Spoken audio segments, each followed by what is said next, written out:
I'm near Carshalton Pond and I've just spotted a heron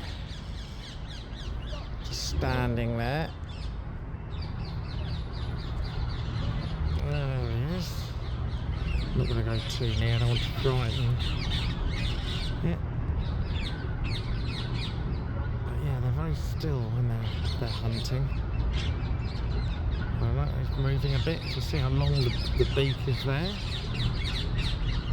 And this is in a channel that usually is empty. It's more like an overflow.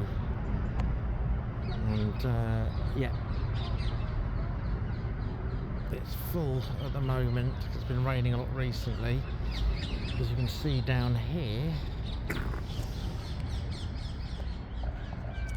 it goes over that that wall into, I think, like a soakaway